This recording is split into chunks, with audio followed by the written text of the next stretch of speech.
Hi there, I'm Amelia and I'm just going to be filling in for my husband today, and we are going to review and test out this BougeRV 30 quart 12 volt fridge. So now let's go ahead and get into it. So for starters, the fridge is a 12 volt fridge, but it can also run on 24 volt as well.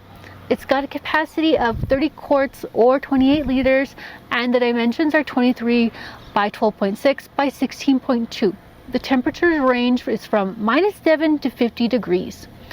The weight of this is only 22.5 pounds, which is really lightweight. This is a 12 volt DC or 110 AC. Comes in 3 different colors, one being black like I have right here, and then the second one being gray, and the last one being a silver black. So the BougeRV 30 quart fridge can either be a fridge or it can also be a freezer as well. Most of the 12 volt fridge freezers will get down to like 0 degrees, but this has the ability to get real cold, and this has the ability to get down to like -7 degrees or -21 degrees Celsius. It also has super fast cooling, which we will also be testing out today. It only uses 45 watts right off the bat to start cooling in max mode, which is great because you can put your drinks in it and your food in it, and then you're good to go to put it in your car. I'm gonna hook this fridge up to this 12 volt 140 amp hour Redodo battery that's in our little DIY power box. So let's get the fridge turned on so we can get into the different modes. This is the on and off button here, and this is the settings button here. It has a battery protection feature to protect the battery from excessive discharge, which is pretty cool.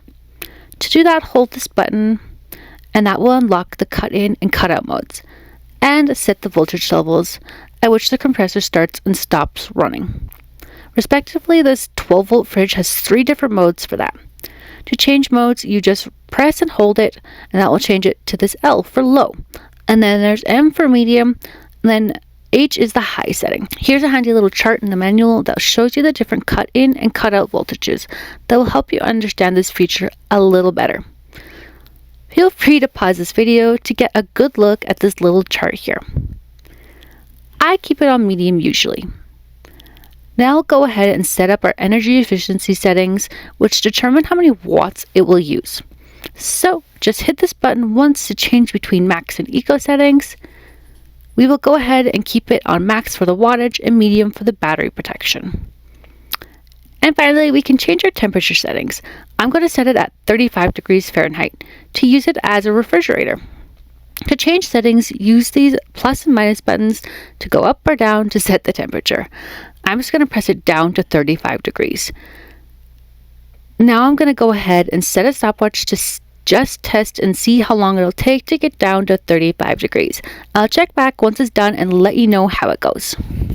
Okay, so it took 29 minutes to get down to 35 degrees, which is rather quick when the fridge temperature was at 94 degrees when we first started. So now we're going to try and get it down to 0 degrees. Okay, so it hit 0 degrees, and that took about 2 hours and 11 minutes. So we're just going to get the fridge back to 35 degrees, and then we'll test out how long it'll last on my little power station now. Eventually. So now we are going to find out how long it'll last on this little battery bank power station thingy. So I don't have the official BougeRV battery, but I have an older version from another brand here that's a little bit smaller. The BougeRV battery has been upgraded to 277 watt hours now, and this one I have is only 220 watt hours. So the BougeRV one will give you a bit more runtime than this test, but I wanted to give you a rough idea.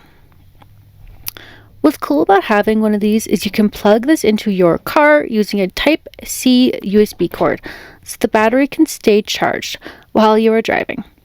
And then you have the full battery capacity when the ignition is off. So let's get this test started, and I'll check back in a couple hours to see where the battery life is at. Okay, so it's been 6 hours and 5 minutes, and the power station is still at 54%. So I will update again once it's dead.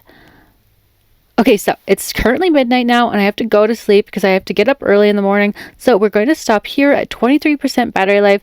So the power station has now lasted us 13 hours and 22 minutes, which I think is really efficient, and I am very impressed by this. I knew it was going to last a while, but I was not expecting this.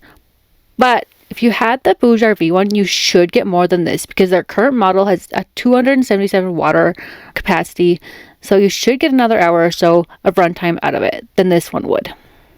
So here are some of my final thoughts on this BougeRV 12 volt fridge. So it only took 29 minutes to get down to 35 degrees, and then the battery was still at 23% after 13 hours and 22 minutes of running. And with the BougeRV power station, it should last another hour or so. And you can even connect a 100-watt solar panel to the BougeRV power station as well, which will last you even longer being connected to that solar panel. I really do believe a 12-volt fridge like this one is the way to go for your next road trip, camping trip, or going to a picnic, or potlucks, tailgating. Basically, you can use it for any type of activity that involves needing a cooler. It's not just for camping, and it's really handy because you don't have to buy ice. It would also be a great addition to any emergency situation for power outages because it could prevent some of your main fridge or freezer foods from getting spoiled if you transferred some of it to a 12-volt fridge like this to keep it cold. We primarily got this though so we could leave it in the back of our car when we go to a bigger town or city and plan to get groceries, because we live in such a small town with nothing big close by. And so this is going to be super helpful because we have always been kind of limited to how much shopping we can do.